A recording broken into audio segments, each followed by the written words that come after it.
आज आपके सामने एक ऐसे इंसान की केस स्टडी लेकर आया हूं जिसे देखकर आप दंग रह जाएंगे। एक ऐसे इंसान की कुंडली जिसने अपने जीवन के शुरुआती दौर में ही तंत्र मंत्र और काला जादू सीखना शुरू कर दिया। न सिर्फ काला जादू सीखना शुरू कर दिया बल्कि कुछ समय बाद इस इंसान ने उस काले जादू का इस्तेमाल करके दूसरों को नुकसान पहुंचाना शुरू कर दिया। लोग इससे डरने लगे, आसपास के लोग इसके पास जाने से भी डरने लगे और लोग इसको तांत्रिक समझने लगे। समझने क्या लगे, वो तांत्रिक था ही।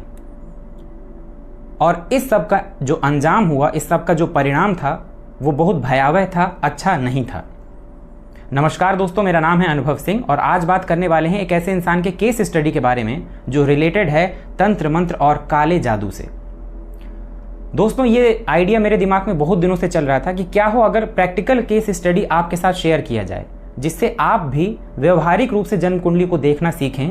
और जब आप कभी अपनी कुंडली या अपने किसी पहचान वाले व्यक्ति की कुंडली देख रहे हो तो बहुत सारी चीज़ें प्रैक्टिकली आपके कॉन्सेप्ट में क्लियर हों। मुझे नहीं पता ये पहला वीडियो आपको कैसा लगेगा, पूरी उम्मीद करता हूं और मेहनत किया है ताकि आपको चीज़ें आसानी से समझा पाऊं और आपको वीडियो अच्छा लगे। लेकिन फिर भी अगर मुझसे कोई गलती होती है तो पहले तो मुझे क्षमा करिएगा, और अगर मुझसे कोई गलती हो जाती है, जो चीज़ें आपको समझ में नहीं आती, कोई कमी रह जाती है, तो उस कमी को कमेंट सेक्शन में बता दीजिएगा। मैं पूरी कोशिश करूँगा कि अगली बार से मुझसे वो गलती ना हो और मैं आपको और बेहतर तरीके से समझा पाऊँ। चलिए देरी न करते हुए शुरू करते हैं।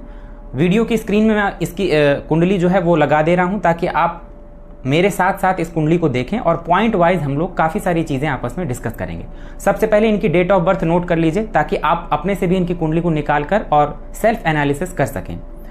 इस इंसान की जो डेट ऑफ बर्थ है वो है 10 अगस्त 1949, 10 अगस्त 1949। जन्म है सुबह 9 बजे का और जन्म का स्थान है कटक, ओडिशा। जन्म कुंडली जैसा कि आप देख पा रहे होंगे कन्या लग्न की जन्म कुंडली बनकर आ रही है और लग्न के स्वामी बनते हैं बुध, जो जन्म कुंडली के 12वें भाव में बैठे हैं। लग्न के स्वामी का 12वें भाव में चला जाना, याद आया? लग्न के स्वामी का 6ठे, 8वें या 12वें में जाना अब योग कहलाता है, जो दिखाता है इंसान को उसके जीवन में संघर्ष को बढ़ा देगा। यानी हर चीज को पाने के लिए उसको एक्स्ट्रा मेहनत करनी पड़ेगी। नंबर 1। नंबर 2, तुरंत आपके दिमाग में कौन सी चीज क्लिक होनी चाहिए? ये चीज क्लिक होनी चाहिए कि लग्न का स्वामी 12वें भाव में है लेकिन पाप कर्तरी योग में है। जैसा कि आप देख पा रहे हैं लग्न में केतु और 12वें भाव में सूर्य के होने की वजह से इनके जो लग्नेश हैं वो पाप कर्तरी योग में चले गए और वैसे भी वो शनि और शुक्र के साथ बैठे हुए हैं। यानी कहीं ना कहीं लग्नेश जो है वो कमजोर पड़ रहे हैं। लग्नेश बुध जैसा ग्रह, बुध जिसका स्वभाव हम सब जानते हैं, एक टीन एजर बच्चा जो वही करना चाहता है जो उसे अच्छा लगता है, किसी की रोक टोक उसे अच्छी नहीं लगेगी। कई बार ऐसी स्थिति में लोग दूसरों की बातें सुनना पसंद नहीं करते, सुनेंगे सबकी लेकिन करेंगे वही जो उनका मन करे। लग्न में केतु बैठे हुए हैं, पंचम भाव में गुरु हैं, मकर राशि में 1 डिग्री में, 7th हाउस में राहु हैं, 6th हाउस में चंद्रमा है, 7th हाउस में राहु हैं, 10th हाउस यानी दशम भाव में मंगल हैं, 11वें भाव में सूर्य हैं और 12वें भाव में बुध, शुक्र और शनि हैं। अब यहाँ पर मैं बाकी चीज़ें डिटेल आपको शेयर नहीं कर पा रहा हूँ। जब आप खुद कुंडली बनाएंगे तो आप देखेंगे इनके जो वीनस यानी शुक्र हैं वो भी डिग्री वाइज डेड हैं। गुरु की अगर बात किया जाए तो जैसा आप देख पा रहे होंगे कि गुरु भी नीच राशि में है, 1 डिग्री में है, यानी डिग्री से भी कमजोर है।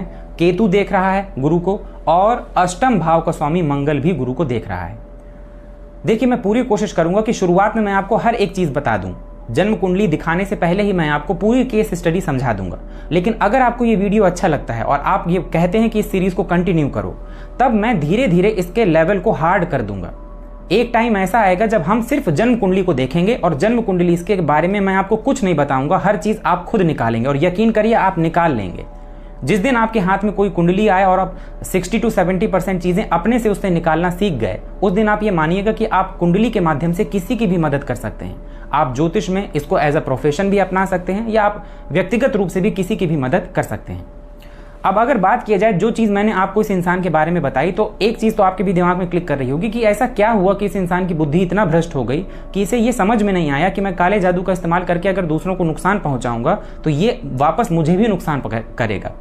ऐसा इसलिए हुआ क्योंकि इनकी कुंडली में देखिए गुरु पंचम भाव में नीच राशि में, जिसे कई लोग, अब गुरु यहाँ पर जो नीच राशि में है, जिन्हें केतु भी देख रहे हैं, मंगल भी देख रहे हैं, इसको कहा जाता है ब्राह्मण हत्या योग या ब्राह्मण श्राप योग या गुरु श्राप योग, पहला।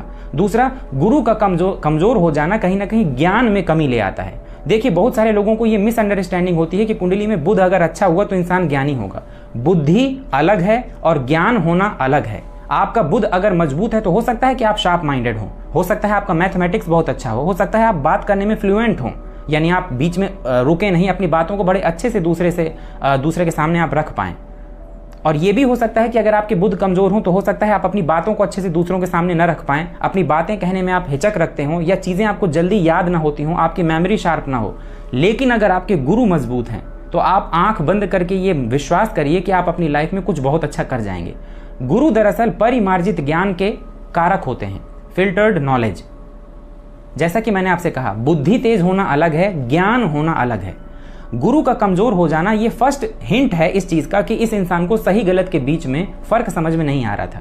दूसरा, चंद्रमा छठे भाव में। अब मैं आपको बता दूं, ये चंद्रमा शतभिषा नक्षत्र में है, राहु के नक्षत्र में।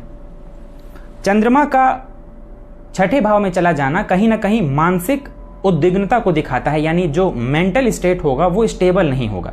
और चंद्रमा के ऊपर सीधे शनि की दृष्टि भी है, शनि, शुक्र और बुध तीनों की दृष्टि है। लेकिन मेनली मैं इस कुंडली की अगर बात करूं तो शनि, क्योंकि इस कुंडली में कारक होते हैं, 12वें भाव में बैठ के चंद्रमा को देख रहे हैं। यानी कहीं ना कहीं चंद्रमा कमजोर हुआ, इस इंसान का मन जो है वो स्थिर नहीं हुआ, ये किसी की बातें समझने को तैयार नहीं हुआ, और इसके सेल्फ ज्ञान यानी जो इसको खुद का ज्ञान होना चाहिए था वो भी बिल्कुल नील हो गया।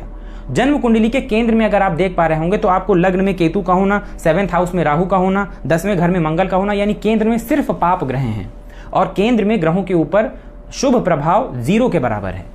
ले देके देवगुरु बृहस्पति की दृष्टि तो है, लेकिन देवगुरु बृहस्पति आप खुद देख पा रहे हैं कि कितनी कमजोर स्थिति में है। इस इंसान ने जब जन्म लिया तो इसको राहु की महादशा चल रही थी और इसने उम्र के बहुत कम पड़ाव से ही तंत्र मंत्र ज्योतिष सीखना शुरू कर दिया। अब मुझे लगता है काफी सारी चीजें तो आप प्रैक्टिकली समझ पा रहे होंगे जो मैं आपसे कहने की कोशिश कर रहा हूं। इसके बाद अगर देखें कि जो दशम भाव में आपको मंगल दिखाई दे रहे हैं, ये मंगल केतु के ऊपर अपनी चौथी दृष्टि देख रहे हैं। लग्न में मंगल की दृष्टि का मतलब यही होता है क्रोधी होना, ऊपर से केतु भी लग्न में बैठे हुए हैं, जल्दबाज होना, चीजों में क्रोध कर जाना। और मंगल कहाँ के स्वामी हैं? तो मंगल अकारक होकर दशम में बैठ के लग्न को देख रहे हैं। इसे पिशाच बाधा योग कहा जाता है। कहते हैं कि इस योग के होने से व्यक्ति को नकारात्मक ऊर्जाएं प्रभावित करती हैं। इस इंसान की कुंडली में फर्क बस इतना है कि ये जानबूझकर नकारात्मक शक्तियों के बीच में जाने की कोशिश कर रहा था, उन्हीं का इस्तेमाल कर रहा था। राहु की महादशा के अंतिम दौर पे इसने तंत्र मंत्र ज्योतिष और काला जादू सीखा। इसके बाद जब इसे गुरु की महादशा शुरू हुई तो गुरु की महादशा में इसने उस तंत्र मंत्र और ज्योतिष का प्रयोग करके दूसरों को नुकसान पहुंचाना भी शुरू कर दिया। अब आप कहेंगे गुरु की महादशा में इतना गलत निर्णय कैसे? देखिए, जब गुरु की महादशा चलती है तो यह बात सच है कि गुरु अपने आप में एक बहुत पावरफुल और बहुत प्योर प्लैनेट होते हैं, लेकिन इनकी कुंडली में बहुत ज्यादा कमजोर होकर बैठे हैं। राहु और सूर्य, अगर आप इनको देख पा रहे होंगे, क्योंकि राहु की जो दृष्टि है सूर्य के ऊपर भी पड़ रही है और सूर्य और राहु के बीच में जो डिग्री का अंतर है वो बहुत कम है। राहु आप देख पा रहे होंगे 26 डिग्री में है और सूर्य के लिए आप देख पा रहे होंगे कि 24 डिग्री में है। और सूर्य की दृष्टि, राहु की दृष्टि सूर्य के ऊपर कहीं ना कहीं तेज, या कहते हैं ना कि गुरु और सूर्य आमने सामने है, लेकिन दोनों ही कमजोर पड़ रहे हैं। यानी आत्मशक्ति का होना, सकारात्मक आत्मशक्ति का होना इस व्यक्ति के अंदर कम दिखाई दे रहा है। नकारात्मकता इसके स्वभाव में ज्यादा दिखाई दे रही है, सकारात्मकता कम। अब इस व्यक्ति ने जब दूसरों को परेशान करना शुरू किया तो सीधी सी बात है, आप प्रकृति के साथ गलत करेंगे तो प्रकृति आपको छोड़ने वाली तो है नहीं। गुरु की महादशा में ही, मिड गुरु की महादशा में, एक तंत्र क्रिया करते समय इसके जिस जगह पे ये तंत्र क्रिया कर रहा था उस जगह आग लग गई और ये इंसान पागल हो गया। उसके बाद इस इंसान का ट्रीटमेंट लंबे टाइम तक अच्छे हॉस्पिटल्स में भी चला, लेकिन ये इंसान कभी ठीक नहीं हुआ। परिवार वाले तो पहले ही रिश्ता तोड़ चुके थे, आसपास के लोग तो इसके पास फटकने से भी डरते थे। ये जन्म कुंडली अपने आप में एक अच्छा खासा उदाहरण है। इस इंसान की पर्सनल और प्रोफेशनल कोई लाइफ अच्छी नहीं चली। न तो इस इंसान ने विवाह किया, न तो इसके घर वालों ने इसका सपोर्ट किया, न इस व्यक्ति से किसी की बनती थी। और ये अब सब कुछ देख पा रहे होंगे कि शुभ ग्रहों का प्रभाव कितना कम होता जा रहा है। लग्नेश थे तो वो फंस गए 12वें भाव में, पाप करते योग में। शुक्र थे, डिग्री वाइज डेड थे, हालांकि भाग्य भाव के स्वामी थे, लेकिन 12वें भाव में शनि के साथ जाकर बैठ गए। गुरु जो सब कुछ ठीक कर सकते थे, लेकिन वो खुद इतने कमजोर हो गए कि वो अपना पूरा प्रभाव दे ही नहीं पाए। और कमजोर होने की वजह से इस इंसान ने गलत रास्ता चुना और इसे सही और गलत की समझ में अंतर नहीं कर पाया। ये बचा कुचा अपना मन जो इसका स्थिर नहीं था, और चंद्रमा जो कि मन के कारक होते हैं। शांत मन एक जो होता है वो इंसान को प्रगति की ओर ले जाता है, वो भी इस इंसान के अंदर कहीं ना कहीं कम हो गया। यानी चंद्रमा का भी प्रभाव इस व्यक्ति को पूरी तरह अच्छे तरीके से यह सकारात्मक नहीं मिल पाया। ये जन्म कुंडली उन लोगों के लिए एक बहुत बड़ा उदाहरण है जो तंत्र मंत्र ज्योतिष सीखते हैं या उसको सीख कर इस फील्ड में सोचते हैं कि हम काला जादू का इस्तेमाल करके लोगों की मदद करेंगे या अपने मन मुताबिक चीज़ों को करेंगे। याद रखिएगा, ये जितनी भी परा विद्याएं होती हैं, इनको सीखना अपने आप में चैलेंज नहीं है। सीखने के बाद इसको सस्टेन करना और इससे दूसरों की मदद करना, ये अपने आप में चैलेंजिंग है।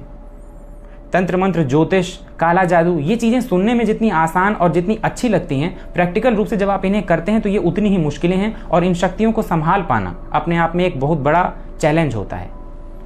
फाइनली इस इंसान की जो लाइफ है वो तो अब रही नहीं, ये इंसान अब जीवित नहीं है, लेकिन जब तक ये जीवित रहे तब तक इनकी लाइफ, जो भी इनके आसपास लोग मौजूद हैं, उन्होंने बताया कि इस इंसान के बारे में लोग तरह तरह की बातें करते रहे और घर इन्होंने बहुत छोटी उम्र से ही अपने छोड़ दिया था। घर वालों ने इनसे अपना रिश्ता जो है तोड़ दिया था।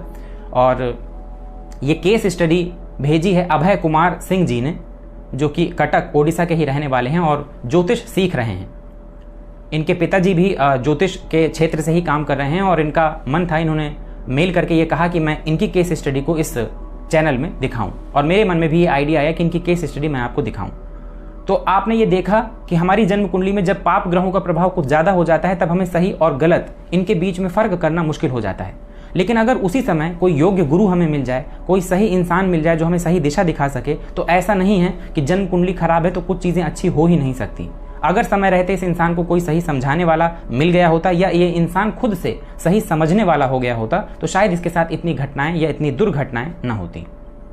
तो उम्मीद है कि आज का ये जन्म कुंडली का विश्लेषण आपको अच्छा लगा होगा। इस केस स्टडी से आपने बहुत सारी चीज़ें व्यवहारिक रूप से सीखी होंगी और अगर आपको ये वीडियो अच्छा लगेगा तो मैं डेफिनेटली आगे भी आपको इसी तरह की केस स्टडी जरूर लेकर आऊँगा। इस जन्म कुंडली के माध्यम से हमने काफ़ी सारी चीज़ें सीखने की कोशिश किया। वीडियो अगर आपको अच्छा लगा हो तो वीडियो को लाइक करिएगा, वीडियो में दी गई जानकारी अच्छी लगी हो तो चैनल को सब्सक्राइब करिएगा और बेल आइकन जरूर दबाइएगा, ताकि जब भी कोई नया वीडियो इस चैनल में पोस्ट किया जाए तो उसका नोटिफिकेशन सीधे आप तक पहुँच जाए। मिलते हैं अगले वीडियो में, तब तक के लिए धन्यवाद।